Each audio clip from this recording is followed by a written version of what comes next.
మక్కా కూటమిలోకి Egypt అయితే చేరలేదు. ఎందుకు చేరలేదు? మొన్నటి వరకు చేరుతానన్నటువంటి ఈజిప్ట్ ఇప్పుడు వెనకడుగేసింది. ఎందుకు వేసిందో తెలియదు. కానీ దీని వెనక భారతే ఉందని చెప్పి పాకిస్తాను అలాగే మరికొన్ని దేశాలు ఆరోపిస్తున్నాయి. అలాగని సౌదీ అరేబియా ఈ విషయంలో ఏది కూడా ముందుకు రాలేదు, ఏ విషయమూ చెప్పలేదు.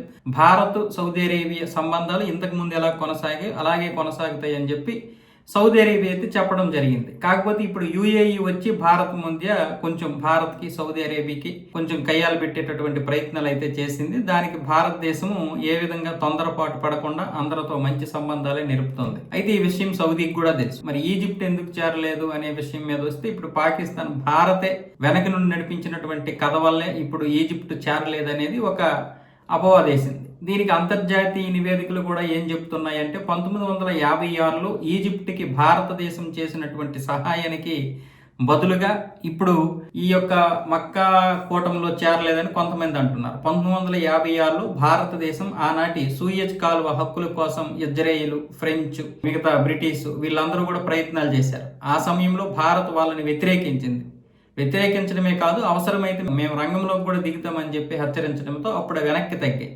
ఇజ్రాయేల్ అప్పుడు మనకి మిత్రదేశం అయినా సరే వెనక్కి తగ్గింది. అంటే జరుగుతున్నటువంటి పరిణామాలు ఏదైనా సరే అన్యాయం జరిగితే భారతదేశం ముందు ఉంటుంది అనే విధానంగా. ఆ తర్వాత 1961లో ఫ్రెంచ్ కాలనీగా ఉన్నటువంటి గోవాని ఆక్రమించుకోవడానికి, అంటే మళ్ళీ వాళ్ళ యొక్క అధీనంలోనే ఉండాలని చెప్పి ఫ్రెంచ్ వారు ప్రయత్నాలు చేస్తున్నారు. మన వాళ్ళు ఏమొచ్చేసి దాని మీద దాడి చేయడానికి కవాతు చేస్తున్న సమయంలో ఇంకా ఫ్రెంచ్ దళాలు ఈ సూయిజ్ కాలువ ద్వారా వస్తున్నప్పుడు ఈజిప్ట్ వాళ్ళని అడ్డగించి భారత్కి కొంతవరకు సహాయం చేసింది. కొంతవరకు కాదు, చాలా మంచి సహాయం అయితే చేసింది. అలాగే ఇప్పుడు మళ్ళీ ఈ మక్కా ఒప్పందంలో కూడా చేరకుండా భారత్కైతే తన యొక్క విధేయతని చాటుకుందని చెబుతున్నారు. అలాగే మన జయశంకర్ గారు కూడా కొంత దౌత్యం నడిపించారనే ఉద్దేశంతో కూడా మాట్లాడారు. బహుశా అది కూడా కావచ్చు, ఏదైనా కావచ్చు. మొత్తానికి ఇప్పుడు ఈజిప్ట్ అనేది చేరకపోవడం, బహుశా భవిష్యత్తులో చేరొచ్చేమో, ప్రస్తుతానికి మళ్ళీ వాయిదా వేసుకుంది. కాబట్టి దీని మీద పాకిస్తాన్ దేశం అయితే ఏడుస్తూ ఉంది, భారతదేశమే ఇదంతా చేస్తుంది అని చెప్పి.